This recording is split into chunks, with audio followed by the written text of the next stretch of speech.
Ozen Varal, awaken your genius, escape conformity, ignite creativity, and become extraordinary. Picasso, Galileo, Beethoven, Curie. Some geniuses need no validation or explanation, but those are just the famous ones. The truth is, we are all geniuses. Each one of us is born into this world as a unique individual. Yet, as we spend our lives within the scaffolding of school, work, society, and family, we stop questioning who we are and what we really want, instead following a path that becomes increasingly narrow as we age. It's never too late to break free. In Awaken Your Genius, learn how to gently kill off the old bits of you that no longer work, be born into a new version of yourself, and rewrite your story. We are all geniuses. We just have to remember how. Gordon McKenzie, a Hallmark cards artist, noticed an interesting trend when he visited schools to talk to kids. When he asked students how many artists were in the room, almost every kid in a first grade classroom leaped up. By third grade, that number had dwindled to a third of the room. By sixth grade, barely one or two raised their hands. What happened? What caused creativity to dry up? Each one of us is a genius. You are completely unique, a one and only byproduct of a very specific set of circumstances, lineage, and environmental factors. Yet, as we proceed through life, gaining an education in a structured school, taking on the expectations of parents, friends, and society, we begin to shed that which is unique and instead add layers that obscure authenticity. We are hiding our genius, but it's never too late to try to get it back. To awaken your genius, you will need to undergo an internal journey, one that requires reflection, unloading the baggage of learned thinking and expectations, and setting yourself on a path to awakening. In this blink, you'll learn about the 5 steps to doing this. In the first step, the death, you will learn to unload that which no longer serves you. This isn't easy. You are probably attached to your identity. But for something new to come, something old has to go. The death opens the gateway for the second step, the birth of the new you. Next, we'll talk about kindling your creativity during your inner journey, and the fourth step shows you how to adjust to the world outside. This takes us to the final step, transformation.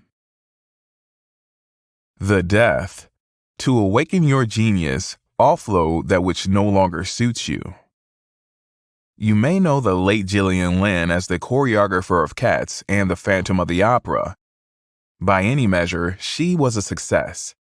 But when Lynne was little, she was considered a problem child and a bad student. Running out of options, her mother took her to a doctor.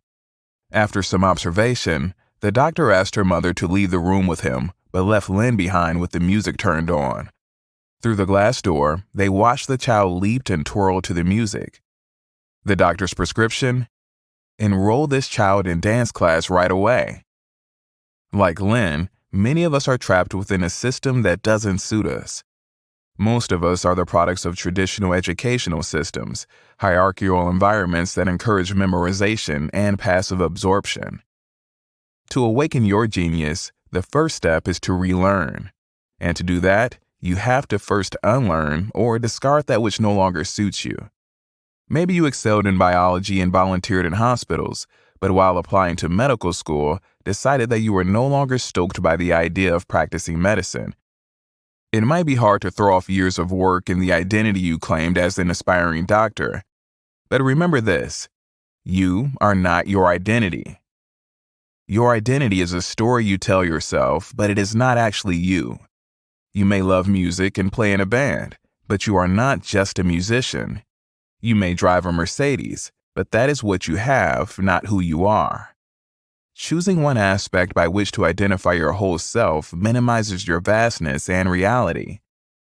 Become comfortable in the gray area of uncertainty. Entertain and accept contradictory thoughts. Reject a tribal mentality that dictates that you always align your thoughts with a particular group. Treat your attention as the most important commodity you have. Don't give it away cheaply to every alert on your phone, the demands of the 24-hour news cycle, or the siren song of social media. Once you have created the space within, sit still and wait to be reborn. The birth. Identify your building blocks and put yourself back together in new ways. On Valentine's Day in 2005, 3 bored young engineers decided to create a website for singles to post videos and introduce themselves to prospective significant others. The idea didn't take off, but the effort wasn't a complete waste of time. Today, you'd know it as YouTube. YouTube's first iteration may not have worked, but by taking it apart and retrieving usable building blocks, those engineers were able to build something that did. What are your building blocks? Your skills, your talents. It might be something that comes so easily to you that you don't recognize as a talent.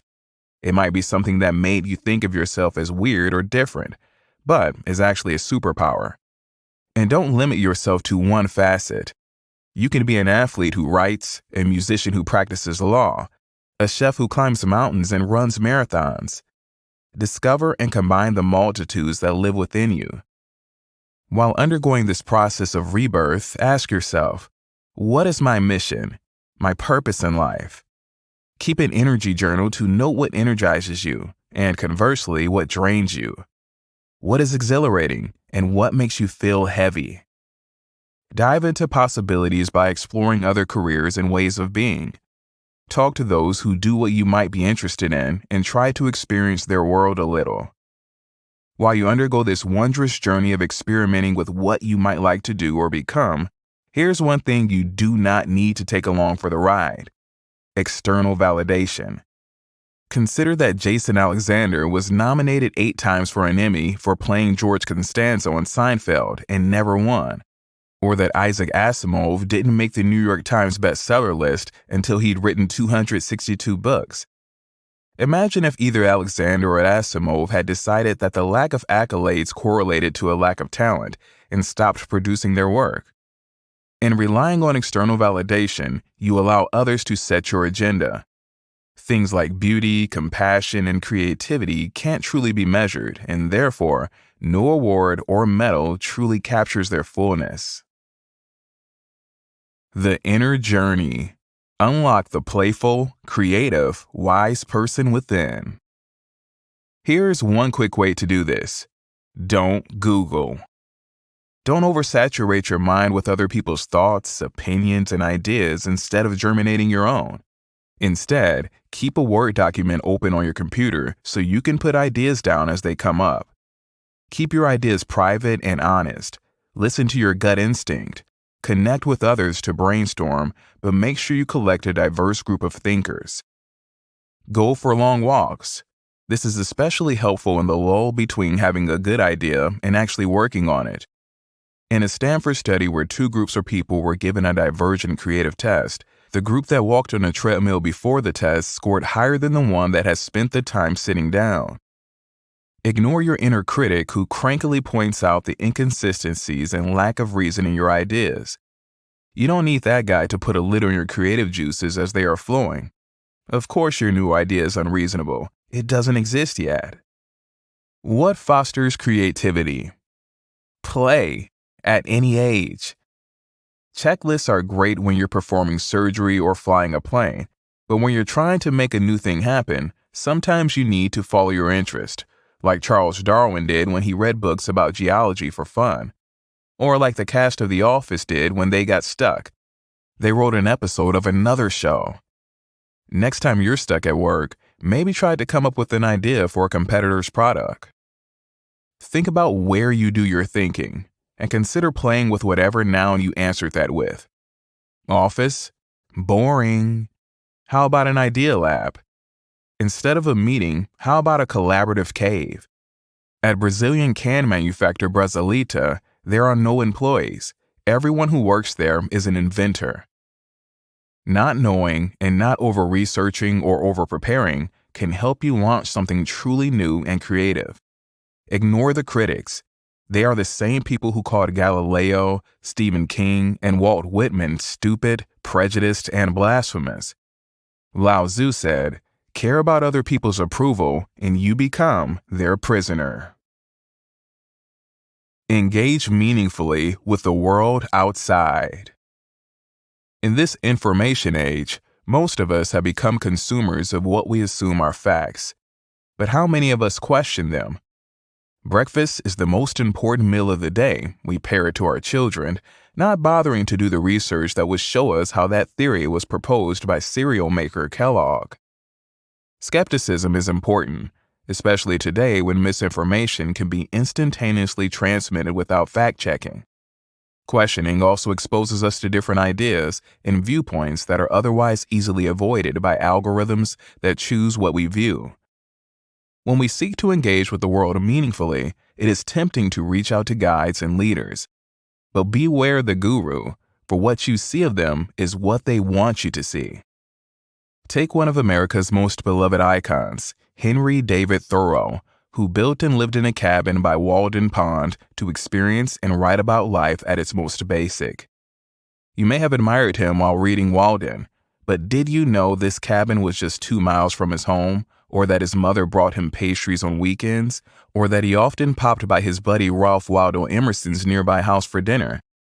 Kind of puts a different take on Walden, doesn't it? You rarely see the full truth of someone else's trailblazing path, whether it's an Instagram influencer, a writer, a musician, or a scientist. You don't always need to follow other people's advice either. Remember that when they advise you, they do so based on their personal experience, not yours. So seek out multiple and diverse voices, and then reapply their suggestions to your own situation to see if it works for you. Remember also that when we look at heroes, we see only survivors. Not everyone who dropped out of college and moved to Silicon Valley ended up founding the world's biggest computer company.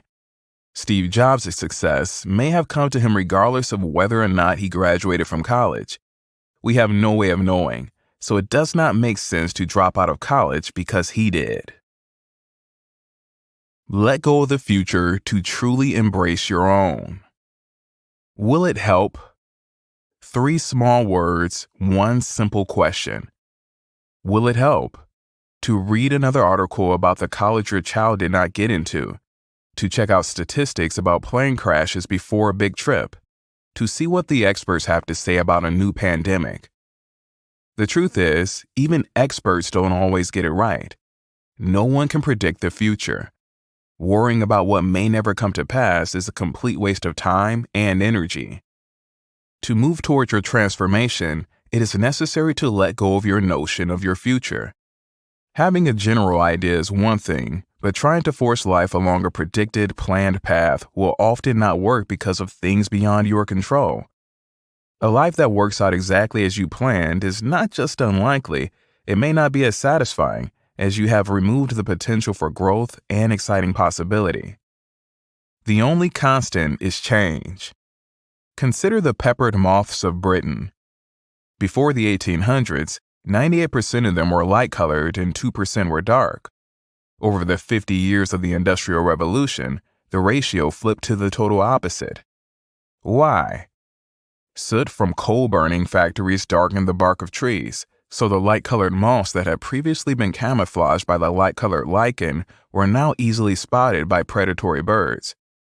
No one could have predicted such a thing, but what was once the most favorable thing to have, the light camouflage, was no longer desirable at all in this new world. If you tie yourself too tightly to a particular version of yourself, you are stifling the potential of the future versions of you that cannot come into the light until you have extinguished the present version of you. It is painful to leave the familiar, especially when the familiar is so closely tied to your identity. If you are thinking of leaving a career in law to teach, for example, you may wonder if you are still yourself if you are no longer a lawyer. Others around you may react negatively, resenting you for removing your old presence or for reminding them of their stagnation. Their discomfort is not your burden to bear. Consider that for the butterfly to unfurl, the caterpillar has to no longer exist in its form. Living up to the full potential of your genius life means letting the old one go, the one that is bound to all sorts of preconceived notions, and truly embracing the unique brilliance of you.